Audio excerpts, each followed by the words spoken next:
on separate planes. If you guys go down in the same plane together, that might be good. I'll be in charge of you. That might be able to have me on everyone. Ready? Yep. Okay, guys? Is he all set up? Okay, we're working off of that. That's up to you guys. All right, good evening, everybody. Like to stand for the pledge, please, led by Dr. O'Hara.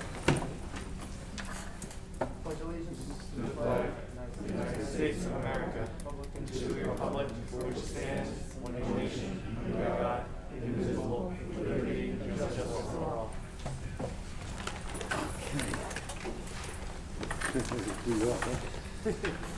It's all right.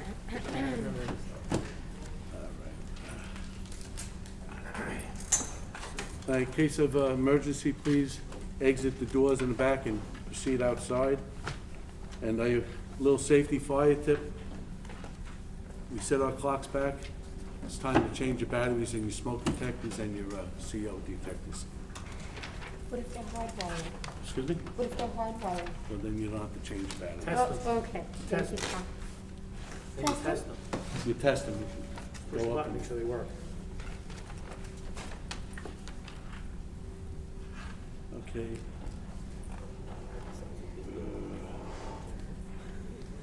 All right, we're gonna go right to the Islip Pride and presentations. That's for you. We go, This for you. I don't know if you know. Al? Al, would you, your turn. I didn't know if you had any other presentation. No, I think I go later.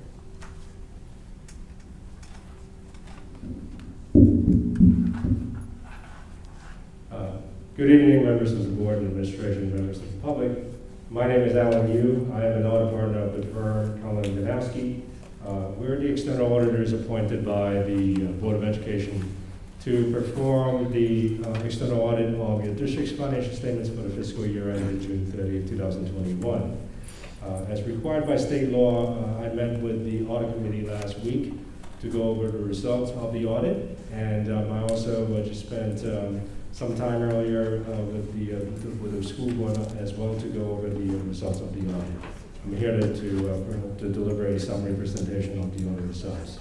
As part of the audit, we considered and tested the district's internal control over financial reporting as well as your compliance with laws and regulations. I'm happy to report to you that we did not identify any material weaknesses in your internal controls over financial reporting, nor did we identify any non-compliance with laws and regulations. We did have some recommendations in terms of improving operational efficiencies and improving your internal controls. We're happy to see that some of the recommendations that we made last year have either been implemented or they are in progress, and we only have two minor new recommendations this year. Overall, the general fund ended the fiscal year 2021 with a positive fund balance. Total fund balance did decrease compared to the previous fiscal year by about $637,000. So expenditures were more than revenues by $637,000.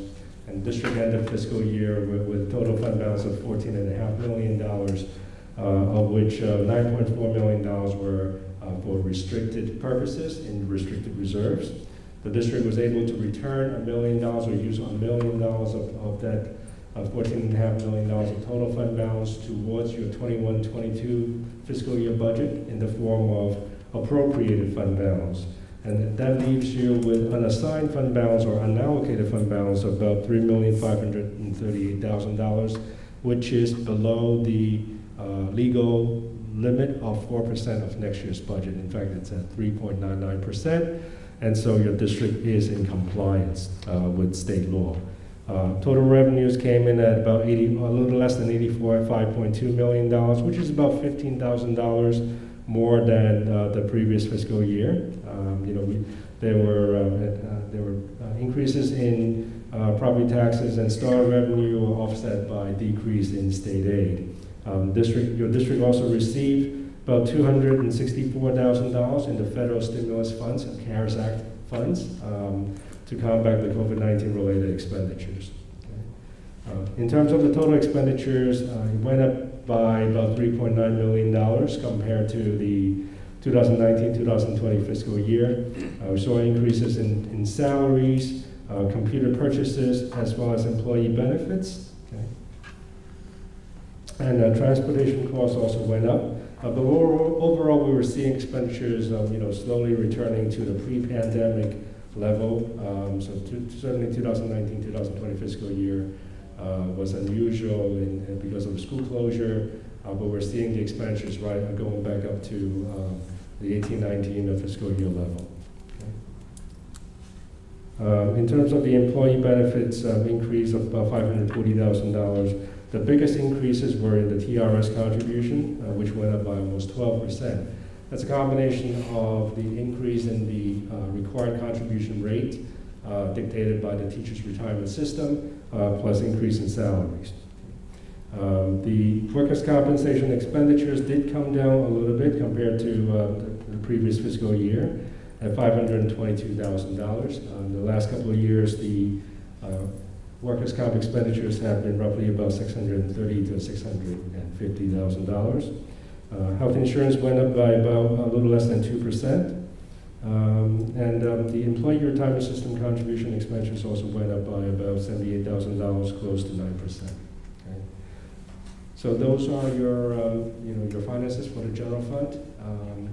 With this year, with the new Governmental Accounting Standards Board standard Statement 84 becoming effective, what the district had to do was to include two new funds into your reporting entity. They're called scholarship funds and the extra classroom activities funds, and those are student monies. But they fit the criteria as provided by the Governmental Accounting Standards Board, and therefore they have not been included as part of your overall governmental funds. So that's my report. Okay. I have a question, please. On the fund balance, and that's FUND, right? Yes. Where are we at with our fund balance, and what are we, what's the Okay. cap? So $14.5 million in terms of total fund balance. That's roughly about 17.7% of your total spending. That's roughly about 2 months worth of your operating expenses, and it's compared to a lot of other school districts that we've audited, that's not a high percentage. A lot of districts, on average, I've seen them mostly in the 20, anywhere between 20% to 30%, some even higher, as much as 35% of their total expenditures. So in terms of the total fund balance, it's roughly about 2 months of operating expenses, which is actually a metric that's recommended by an organization called the GFOA, Government Finance Officers Association, quoted by the State Controller's Office as well. And in terms of your restricted reserves, you have 4. You have the Workers' Compensation Reserve, Retirement Contribution Reserve, Teachers' Retirement System Contribution Reserve, and then the last one is called the Employee Benefit Accrued Liability Reserve, which is used for paying of unused sick time or pay time off earned by your employees upon their departure from the district's employment. Overall, the reserves balances, they are quite reasonable. Workers' comp expenditure, the reserve is roughly about 3 years worth of expenditures. With the retirement system contribution, the reserve itself is at $2.6 million versus your annual ERS cost of roughly about $1.2 million. So you have roughly about 2 years worth of expenditures in that reserve. For the TRS, it's $1.5 million in the reserve versus your annual expenditures, which keeps going up because of rate increases as well as salary increases. So this past year, your TRS contribution expenditures was $3.25 million, and so at $1.5 million, it's less than 50% of your annual expenditure right now. So it's important to know that the reserves are there for a reason. It's for, it's a form of rainy day funds, and it also helps school districts to, in their annual budget, to make budget decisions, as to whether or not you can appropriate from these reserves, for those specific purposes. Thank you very much. You're welcome. And also, talking about the total expenditures earlier, at $85.8 million, that's roughly about 97.4% of your budget, okay? So which means, you spend more than 97% of what you budgeted for. And in my reading of State Comptroller's audit reports, I could see that as far as the state is concerned, anytime a school district, is able to spend at least 97% of their budget, the State Comptroller's Office would consider that to be, a very good, that the school district has done a good job in terms of their budgeting. Any questions from the board? No. Any questions from the public on the audit report? Okay. All right. We'll move. Okay. Thank you very much, Al. You're welcome. Thank you. Thank you. Thank Have you. a good evening.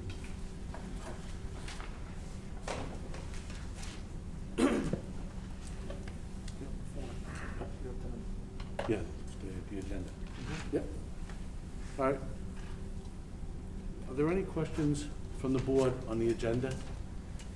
Mr. Legman, I have two questions. The first one is on item G, Okay. which is going to be the disposal of district property All right. related to some of the books that are being disposed of at Crest.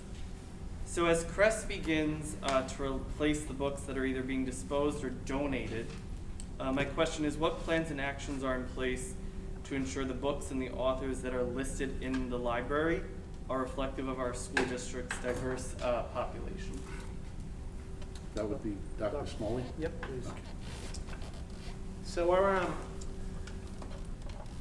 our school libraries will have what we call like a collection development process that we kind of go by, and that process includes input by students, by the educators at the building. That could be the teachers, that could be the administrators, that could be different folks in the building, but also it's also inclusive of the librarian as well. And when they all get together, people make recommendations. It's a very organic process. But when they look at what the needs are to fill the needs in these libraries, what we're looking for is a well-rounded kind of library experience for all the students. And typically, that wouldn't be inclusive of things like, let's say, what genres do we have in our libraries? What subjects are there? Authors, reading levels, just to make it, just to make sure that we kind of have all the bases covered. This is something that we've had in place for years and years and years. And along with that, though, more specifically to answer your question, we do make sure that in our libraries we want to have books that are representative of the population of students that we have.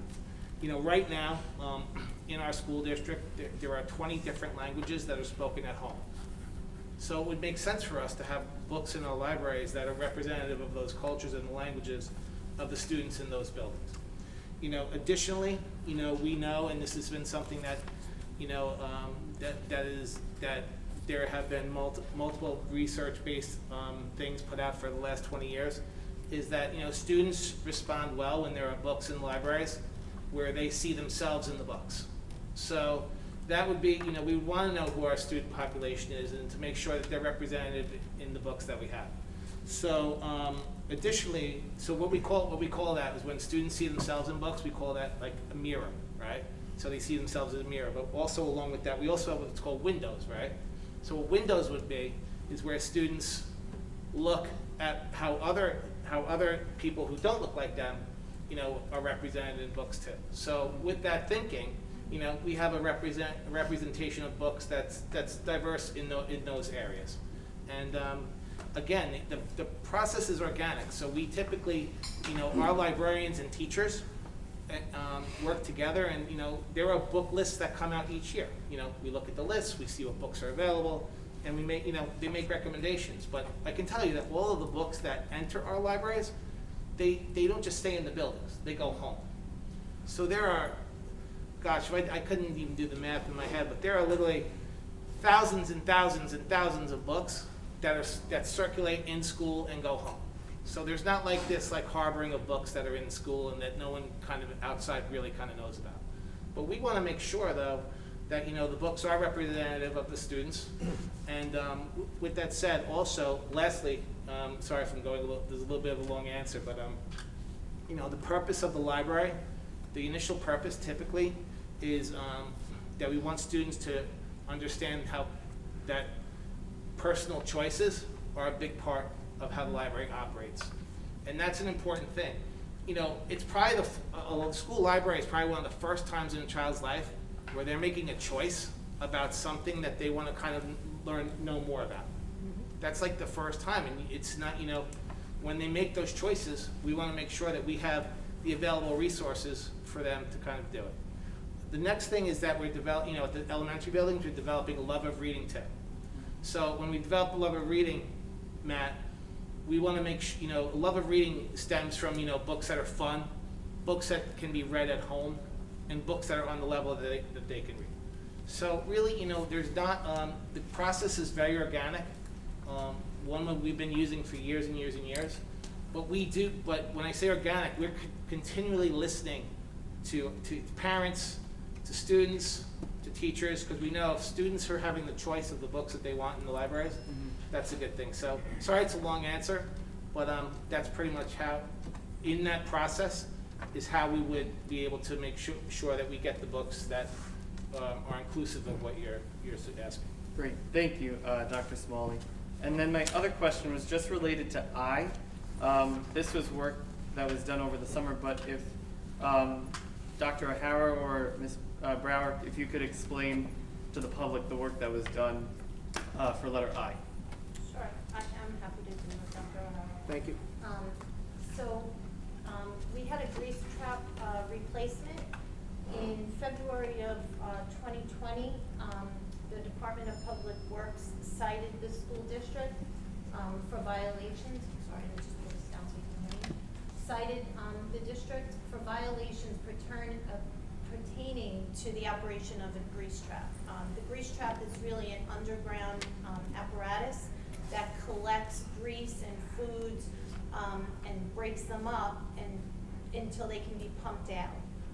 Unfortunately, what they found that our grease trap is holding too much and it could potentially clog sewer lines. So there was a need for a replacement. I guess the district worked with the architects in January of 21, and approval was received on March 17th of 2021, where permits came through in order to perform this work and not be in violation. We started the work over the summer, once a purchase order was approved, after taking a vendor off of a Suffolk County Department of Works contract. And that vendor was Adjo. We completed that work over the summer, and we found that we had some additional things that needed to be done when they opened up the ground. There was pipes that were 4-inch instead of 6-inch, and in order to be in compliance, we needed to have a change order and increase our expenditure on that. Great, thank you so much. You're very welcome. Thank you. Anybody else? I do a follow-up on G. You got the list of books that are being removed. Will we be seeing a list of the books replacing them? Yeah, You know, Paul, that's a good question. I don't know how that process works, so we'll have to get back to you. Okay. I'm not sure if library books are adopted like a textbook, but. oh, I see what you mean. Like, will it be something that's on a board, like a board meeting? Right. I don't. Well, we have a list here of all the books that are being removed. Where's the list of the ones that are gonna replace them? Right. It'd be We nice to could, see. I mean, I imagine we could do that for the board. I don't know if they have them yet, or the list Okay. yet. Thank you. Okay. And that's gonna be done before they're purchased? It could be. Yeah, it could be. Is it That would be great. Is it typically all in a lump sum, similar to the disposal, or is it like what you said, Dr. Smalley, where it tends to be organic and it's Yeah, a it's small- typically not in one lump sum, so purchasing books is kind of like the glue of any school, because what I explained to you, you know, is a process that happens in the school. We have there are library books, but at the elementary level, for instance, there are also classroom libraries. Then there's also libraries that exist just for the sole purposes of teaching reading, which would be like guided reading books. So the flow to have all this, it's a constant flow. Okay. It's constant. Okay, thank you. Any other questions? Item D, the Delta math, could anyone, speak to that? Yes, I can speak to that. Delta Math is a, Delta Math, these are licenses for a program Delta Math that they use at the high school. And what Delta Math is, it allows the teachers to kind of provide math problems to students that are based on levels, like they can set it up in different levels. It's a really easy way to kind of go back and forth with students and providing them examples of work. Great, thank you so much. Anyone else? Anybody from the public have any questions on the agenda that we're gonna be voting on tonight?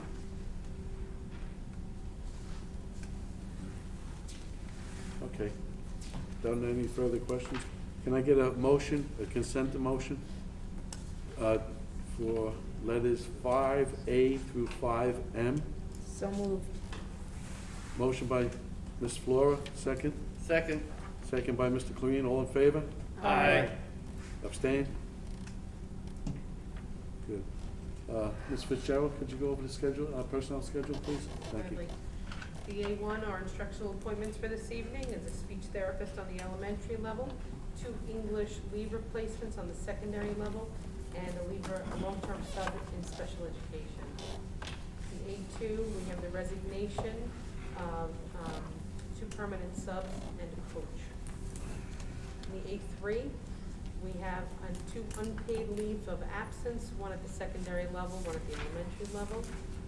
And on the A13, the appointment of an after-school support in Italian. The B1 non-instructional appointments, we have 2 individual monitors and 2 individual aides, all at the elementary level, and an office assistant, also a substitute custodian. On the B2 non-instructional resignations, we have the resignation of an instructional aide and a monitor, also a senior office assistant in student support services, and a concluded clerical substitute. Thank you. Good pick, Nancy.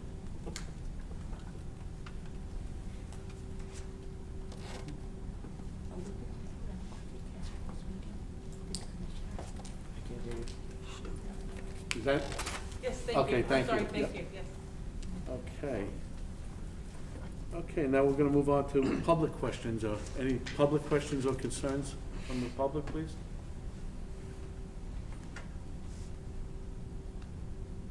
No? Going once? Going? Okay. All right, and we're gonna move on to reports and correspondence. The stakeholder input, New York State. I think that's. So that's me, Mr. Levy. Okay, man.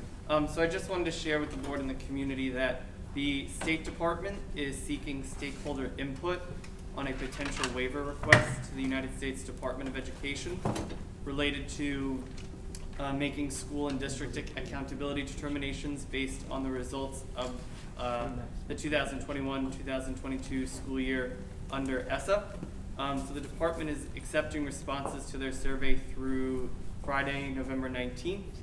The survey is posted on NYSED's ESSA webpage, and there is information on how the survey can be translated into various languages. And then the survey results will be a valuable resource for the department to determine whether or not they're going to seek a waiver. Should they seek a waiver, there will be documentation and a public comment period for review by the Board of Regents. This is very similar to the waiver that NYSED requested at the beginning of February this past year, so that the accountability requirements are not reflective of the 2020-2021 school year as a result of the pandemic. So like I said, for those of you who are interested in filling out the survey, it will be on NYSED's website through Friday the 19th. Thank you. Thank you. Thank you very much. All right, we'll move on to the superintendent's report. Thank you. I just wanted to share with the public two professional development programs that happened in recent weeks.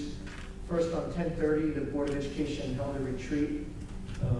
From my perspective, it was a terrific day. We spent 7 hours together, and I just wanted to share with the public some of the work and some of the goals. First, evidence shows a correlation between adult learning and student learning. If we are learners, our children and students will be learners. So I said that the retreat was 7 hours. It took place in the community room on October 30th. In advance of that day, our board members each read a book, and each of our central office administrators read a book. So we each selected one of 7 titles. Each board member paired with the district administrator to prepare a presentation. When we arrived, the first piece of work we did was on the types of communities you may find in an organization or in a school district. So we studied, we looked at some descriptions of communities that might be toxic. I think that word is self-explanatory. Moving across the continuum, we looked at examples of communities that may be laissez-faire or hands-off. A community that, in a school that may be congenial, meaning that people are very happy, but there's not necessarily a lot of collaboration or a lot of focus on what's best for learning. We moved along the continuum to a community that's more collaborative, where teachers are working together for student learning. And continuing across that continuum, we studied some of the descriptors of communities that are accountable, meaning that all the adults in the school district are accountable to each other for their best effort.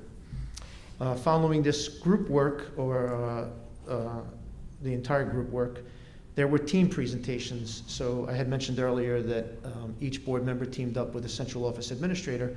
So we had the pleasure and the privilege of sitting through 7 different presentations on the different titles. And then that was followed with another whole group discussion on each book. We did some conversation to cement some of the day's learning, and we had some conversation about what might come next. These are the titles. So if anybody in the community is interested in picking up any of these books, these are the 7 titles that we studied that day. The first one, Culture Code, The Secrets of Highly Successful Groups. I think that title's self-explanatory. The next one was The Gift of Failure. This one is really a great book for parents of children of any age. Good to Great is a book about how some organizations who are pretty good reach a level of greatness and sustain that greatness over a long period of time. We read a book called Grit by Angela Duckworth. That book basically explains how success in life is more a marathon than it is a sprint, and how passion and perseverance over the long haul are really the keys to success. We studied at the bottom right, Think Again, Adam Grant's book, which is all about kind of the joy of being wrong and looking at things from different angles and thinking like a scientist and getting data and using the data to inform your decisions, being aware of things like confirmation bias and stuff like that. So it really opened our eyes toward how to approach problems and different perspectives. And in the bottom middle, we read a book called The Years That Matter Most, How College Makes or Breaks Us by Paul Tough. This title is obviously important because one of our long-term goals is to make sure that every single student who graduates Islip High School has the perfect plan for his or her future. For many of our students, it includes college. For some, it includes military, obviously careers and technical schools and things like that. Many of those things were addressed in that book. And lastly, we read Mindset, The New Psychology of Success by Carol Dweck. And that book teaches about the difference between a growth mindset and a fixed mindset. And I would recommend this as another must-read for parents that have children of any age. And so here's some evidence of the board at work. In the middle of this slide, that's some of the work that we did on identifying the different types of cultures: toxic, laissez-faire, congenial, collaborative, or accountable. In the right side, you can see to the right of that picture some of the notes that was part of the presentation for Good to Great. And in the left side, there was some group work and some team challenges that were related to the Culture Code. And here's some more evidence of the work You could see in the bottom left, Ms. Rogacki doing part of her presentation. You could see Ms. Flora hard at work, digging into her book, and a little more teamwork in the top left related to culture code. The picture to the right, where we're all standing, was actually part of the presentation on mindset, and we were developing a growth mindset related to creating a little music song on the spot. Picture in the bottom is at the end of the day, and then the picture to the right is just some of the notes, part of a presentation for one of the books. So this is why this is important. Probably everybody in this room has seen this before. This is a standard bell curve, and you can see the light gray area is where most of the people in a population might end up on a task or an exam or some level of success on a challenge. The further you move to the right on this bell curve, the more successful you may be, or a higher percentile you may find yourself in. This is a quote from Roland Barthes. He's a former principal who started the Principal Center at Harvard University, and this quote really resonates with me. I use it often. I believe the most important responsibility of every educator is to provide conditions under which people's learning curves go off the chart. Whether one is a principal, a teacher, a professor, a foundation officer, or a parent, our most vital work is promoting human learning. That's what it means to be an educator. And so when he talks about going off the charts, I thought to myself, what does that look like? And our goal in Islip is to take that bell curve and shift it to the right, getting more and more people to hit the higher percentiles. To that end, tonight I'd like to announce or invite the community, parents, residents, faculty, anybody who may be connected to the Islip School District, to join me in a community book read. And I'd like to begin with Carol Dweck's book, Mindset, The New Psychology of Success, how we can learn to fulfill our potential. It relates to parenting, to business, to school, and to relationships. So in the next week or so, everybody in the school district will get a letter, formal invitation from me, asking you to mark your calendar, giving you information on how you might be able to secure a copy of the book. And then hopefully we'll have a lot of people from the community join us on February 3rd in the high school cafeteria, where we'll spend roughly between an hour and a half and 2 hours discussing what we learned from the book read. Mr. Dr. Clarion? O'Hara, would it be possible to perhaps upload this presentation onto Board Doc so the community can have access to it? Sure, we'd be happy to. Okay. So I just wanted to share that with everybody tonight, and then I wanted to take a moment to commend Dr. Smalley and his office staff. November 2nd was only a couple of days after our retreat, but it was Superintendent's Conference Day in the district, and it's no small task to schedule 500 or so people for a day of professional development. So many moving parts, so many schedules to create.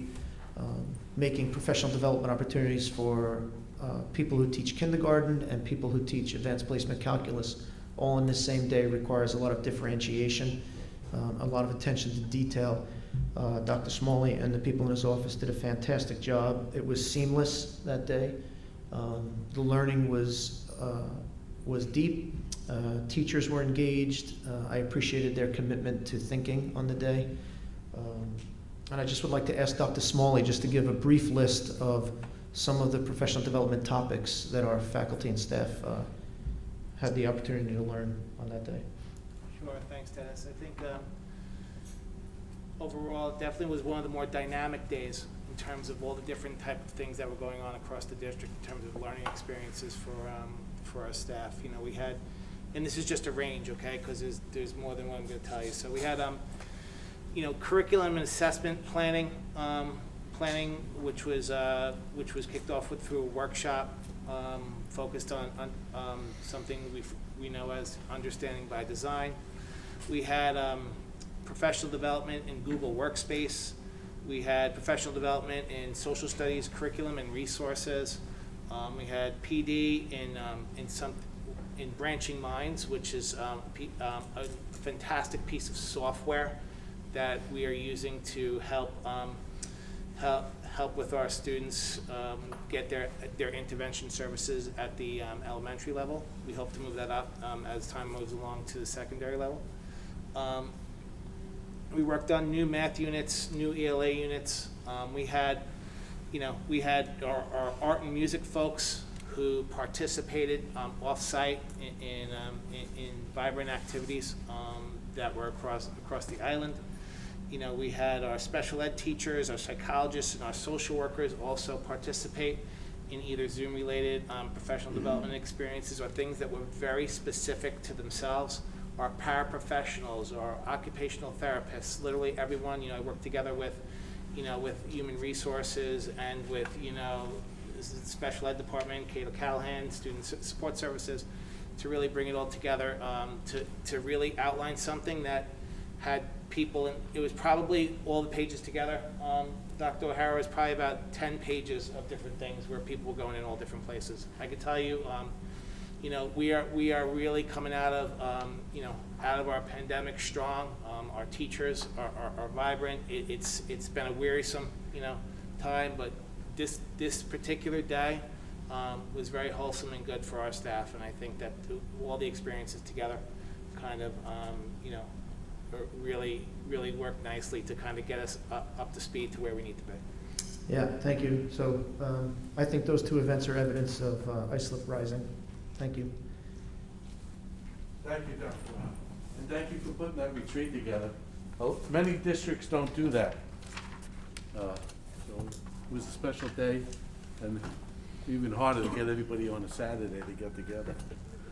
Would anybody like to talk a little about their book? Just a little brief, something that they'd like to share with the public? Sure. Okay. So the book that I read was called Grit. It was written by Angela Duckworth, and the subtitle, The Power of Perseverance and Passion.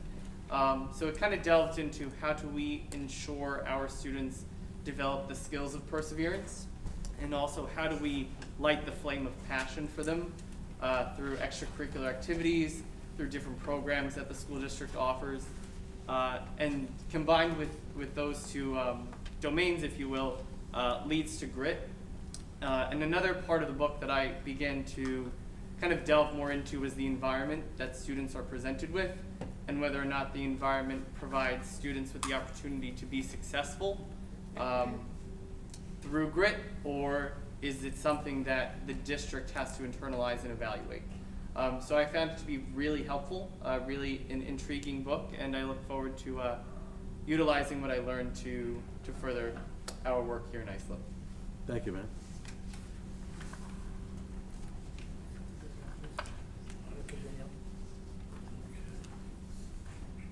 All right, we're just gonna... Okay, sure. Mr. Leggett, can I just add one more piece? Sure. Just to update the community on one more item, we had another COVID task force meeting this afternoon.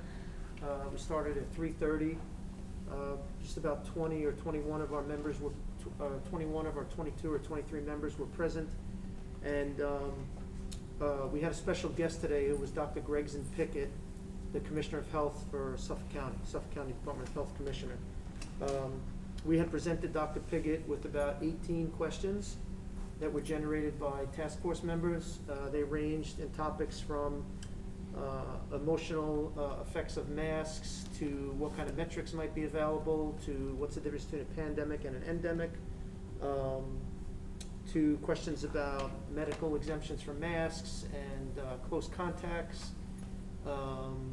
questions about the efficacy and safety of the 3 vaccines, and where we think things might go in the near future. So I would say it was informative and a helpful session.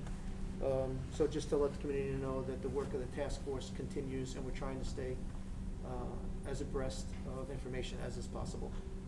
What about pre-K? Oh, sure. Update on universal pre-K. We have a target start date of January 31st. Ms. Brower and I met at Wing today with Dr. Giacchetto, the building principal.